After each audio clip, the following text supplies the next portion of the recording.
Assalamualaikum warahmatullahi wabarakatuh. Waalaikumsalam warahmatullahi wabarakatuh. Selamat siang kakak-kakak semuanya. Senang sekali bisa bertemu dan berbicara di sini sambil melihat suasana yang hangat seperti ini. Perkenalkan, saya Muhammad Yusuf Aremoren, mahasiswa dari Politeknik Bina Mandani. Ngomong-ngomong, sebentar lagi kita akan melaksanakan memperingati Hari Kemerdekaan 17 Agustus. Biasanya kalau tanggal 17 Agustus suasananya meriah banget kan ya? Iya.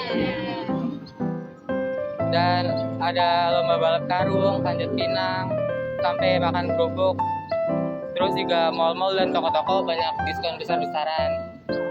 Nah, di momen kayak gini biasanya kita sibuk mempersiapkan acara dan ikut merayakan. Saya jadi kepikiran satu pertanyaan yang mungkin terlintas di pikiran kita. Apakah kita benar-benar merdeka? Banyak sekali orang yang mikir kemerdekaan itu cuma soal bebas dari penjajahan fisik. Tapi kenyataannya di zaman sekarang bentuk penjajahan itu udah berubah. Bukan lagi kapal perang atau tentara bersenjata.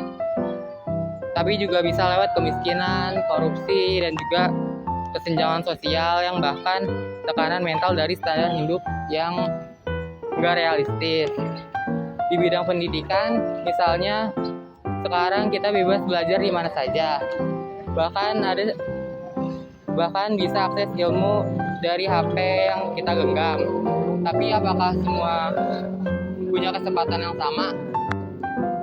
Masih banyak anak yang harus putus sekolah karena biaya, atau mereka harus kerja sejak kecil untuk membantu keluarganya.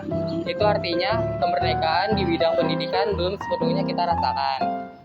Kalau di bidang ekonomi, kita bisa bebas berbisnis, bebas kerja di mana aja, tapi realitanya masih banyak masyarakat yang harus kerja dari pagi sampai malam, cuma karena untuk mencukupi kehidupannya sehari-hari. Kadang rasa bebas itu hilang karena kita terikat sama kebutuhan yang gak ada habisnya. Lalu di dunia digital, kita juga menghadapi penjajahan yang beda. Arus informasi yang bikin kita nggak punya waktu buat pikir tenang.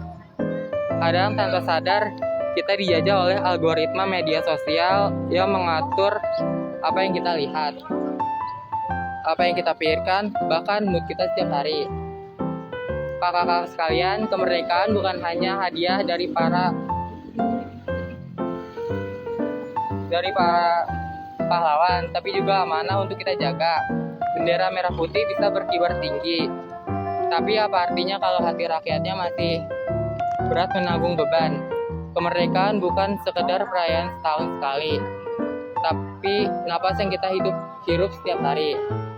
Kemerdekaan bukan hanya sekedar perayaan, mulai dari hal kecil, berani punya pendapat sendiri, dan telinga yang mau mendengar, dan tangan yang mau membantu. Itulah langkah nyata menuju kemerdekaan yang sebenarnya.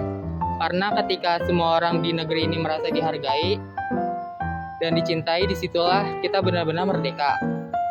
Jadi kalau ditanya apakah kita sudah merdeka, mungkin jawabannya secara fisik dan hukum kita sudah merdeka, tapi masih harus berjuang untuk merdeka secara sosial, ekonomi, pikiran, dan hati. Mungkin cukup segitu obrolan kita hari ini. Terima kasih banyak untuk kakak-kakak sekalian yang sudah mau dengerin dan berpikir bareng dan mau terus menjaga semangat kemerdekaan ini. Semoga kita semua nggak cuma jadi penikmat kemerdekaan, tapi juga pejuangnya. Terima kasih. Wassalamualaikum warahmatullahi wabarakatuh.